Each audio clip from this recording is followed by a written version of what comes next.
Alright, today we are testing something that honestly feels like a real step forward for AI video. The Kling 3.0 is now officially released inside the Higgsfield platform. And instead of just watching promo clips, I want to run it like a creator would. Inside the platform, real workflows, real prompts, real outputs, and see if it actually holds up. If you've used AI video tools before, you probably noticed the pattern. They look impressive for the 2 or 3 seconds. Then motion breaks, face melts, text becomes unreadable, or character change every frame. The Click 2.0 claims it fixed a lot of that, especially the multi-shot scenes, character consistency, and the camera motions. So let's go step by step and see what's real and what's hype.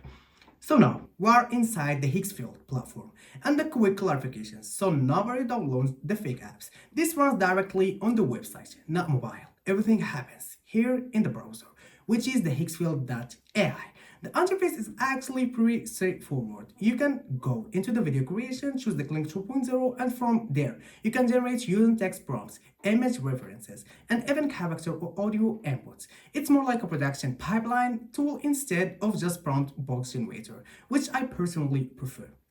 So now, before I generate anything, I want to quickly show some official Kling 3.0 examples because these are benchmarks, outputs, and they show what the model is designed to achieve a full strength. So look closely at these. What's the camera movement? It's not random drifting. It feels directed. Notice how subjects stay consistent across motions and objects don't morph between frames. Also check the scenes with the text, signs, label, the UI, the letters stay readable instead of turning into visual notes. That alone is a big upgrade compared to older AI video engines. And what makes that possible is the Kling 2.0 multi-shot generator.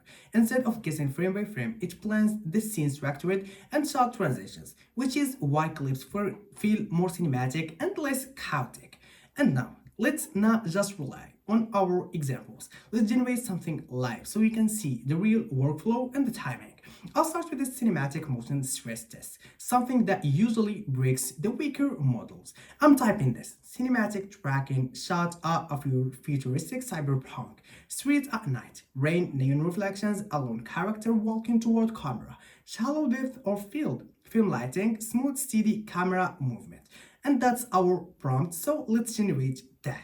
And while this runs, one important thing here is the duration. The Kling 3.0 supports longer continuous shots, up to around 50 seconds, which matters because longer motion usually exposes model weaknesses. Short clips can hide problems, longer shots can't.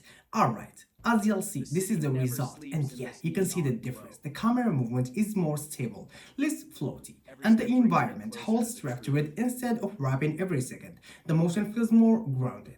Now, if I want to push the character consistency, because for ads and storytelling this is critical, if it identifies changes mid-shots, the clip becomes unusable. I'll upload the reference image and run this. Close-up cinematic portrait. Character turns head slowly and speaks to camera.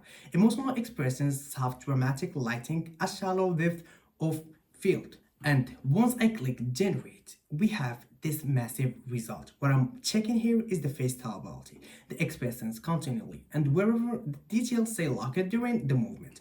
That's why the Kling 2.0 noticeably stronger than aerial generations. Another area where this model focuses heavily is the native audio and the dialogue, especially in the Omni version, where characters can actually speak with a matched lip sync and tone. Normally that requires separated tools. Here it can be handled inside the same generation pipeline, which saves time in real production workflow. So let's try something that usually destroys the AI video, the text rendering. I'll run this. The camera pan across a modern text store with a big neon sign that says the future lab. Cinematic night, scene, realistic lighting. And boom, I click generate again. That's a strong signal the model is trained for commercial and ad style visual, not just abstract art clips.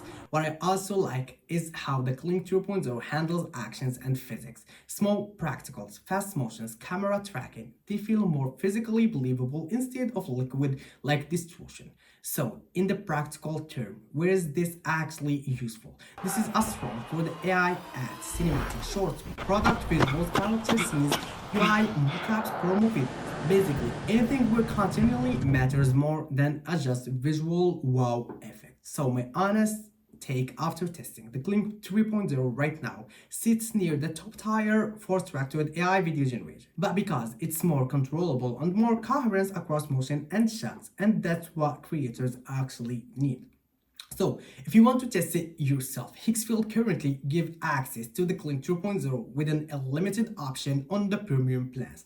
I put the official access link and the full Kling 2.0 user guide with the prompt tips in the description, so you can experimentally properly. If you want the next video, I can go deep into the Kling 2.0 prompt engineering, how to control shots, pacing character behaviors, and the camera direction. Just tell me the comments and I'll do it. Now I'm curious, what kind of scenes would you generate with this? So guys, that was Modi from Blockchain Modi YouTube channels. If you're still watching right now, go hit that like button, subscribe if you are not subscribed, and share with us your idea or feedback about the Kling 2.0 in the comments below this video. That was Modi again. See you guys in the next video.